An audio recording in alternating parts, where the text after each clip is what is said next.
बिथरलेल्या पाकिस्तानी नेत्यांकडून अणुहल्ल्याचे पोकळ इशारे किंवा पोकळ दावे अजूनही सुरूच आहेत।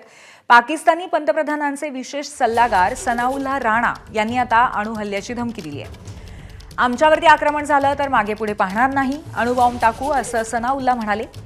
आम्ही अणुहल्ला केला तर भारतासह जगाला मोठे परिणाम भोगावे लागतील असंही ते म्हणाले।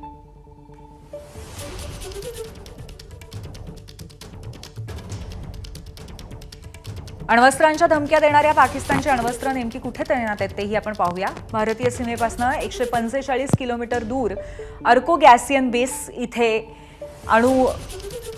अण्वस्त्र तैनात आहेत। तसंच भारतीय सीमेपासून 60 किलोमीटर दूर गुजरनवाला बेस इथे सुद्धा अस्त्र तैनात आहेत। अकील सिंधच्या उत्तरेला भारतीय सीमेपासून 85 किलोमीटर दूर खुसदार बेसवरती सुद्धा अण्वस्त्र तैनात आहेत।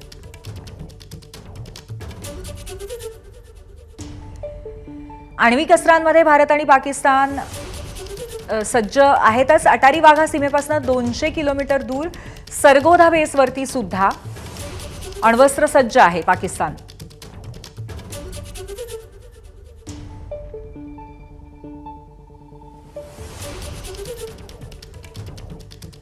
तर अशा पद्धतीने काश्मीरच्या बाबतीमध्ये सातत्याने अण्वस्त्र हल्ल्याची संधी दिली जाते। आणखीन एक ब्रेकिंग बघतोय आपण, राणा सनाउल्लाह यांची जी अणुबॉम्ब टाकण्यासंदर्भातली ही बडबड आहे आणि त्याचबरोबर ज्या पद्धतीने पाकिस्तानची धावाधाव चालली आहे सगळ्यावरती आपण चर्चा करूया। आपले प्रतिनिधी सोमेश कोलगे आपल्या सोबत आहेत। सोमेश, कुठेतरी संयुक्त राष्ट्रांच्या समोर असं म्हणायचं की युद्ध होऊ देऊ नका आणि त्याचबरोबर दुसरीकडे कुठेतरी आम्ही जराही मागे पुढे बघणार नाही अणुहल्ला करायला, अशा पद्धतीची दोन वेगवेगळी तोंड बघायला मिळत आहेत पाकिस्तानची आणि त्या सगळ्यामध्ये दिसते ती फक्त घबराट। सोमेश, काय सांगता येईल आत्ताच्या या विविध पद्धतीचे जे डावपेच चाललेत पाकिस्तानचे त्याबद्दल? नक्कीच पूर्वी जर आपण पाहिलं तर पाकिस्तान एकूण 3 फ्रंटवर काम करतोय असं आपल्याला दिसतंय। एकतर पहिल्यांदा पाकिस्तानचे धाबे दणाणलेत भारताच्या प्रत्युत्तराच्या भीतीने, हे नक्की म्हणावं लागेल। त्याचं कारण असं आहे की पाकिस्तानकडून एकतर खूप घाई केली जाते की लवकरात लवकर आमच्यावर हल्ला करा किंवा आम्हाला काहीतरी प्रत्युत्तर द्या। दुसरा मुद्दा असा आहे की पाकिस्ताननी स्वतः असं म्हटलं की सिंधू जलकरार स्थगित करणं किंवा त्यामध्ये कुठलाही बदल करणं याला आम्ही ॲक्ट ऑफ वॉर कन्सिडर करू। आता भारताने सिंधू जलकरार स्थगितही केलाय आणि त्यानंतर मग कित्येक धरणांमधून पाकिस्तानकडे जाणारं पाणी अडवलंय, पण प्रत्यक्षात पाकिस्तान या बाबतीत भारताच्या विरोधात कोणतीही कृती करत नाहीये, कोणतीही कृती करायला पाकिस्तान धजावत नाहीये।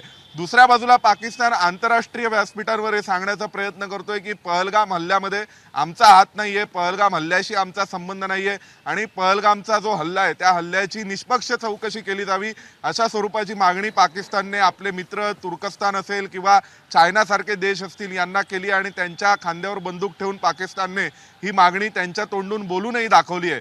पण दुसऱ्या बाजूला जर आणखीन एक मुद्दा आपण लक्षात घ्यायचा म्हटला तर तो असा आहे की पाकिस्तान स्वतःच्या जनतेला मात्र किंवा स्वतःच्या देशामध्ये वारंवार हे सांगतंय की पाकिस्तान एक न्यूक्लिअर पॉवर आहे, म्हणजे कायम ते असं म्हणतात की आम्ही एक जबाबदार अण्वस्त्रधारी देश आहोत।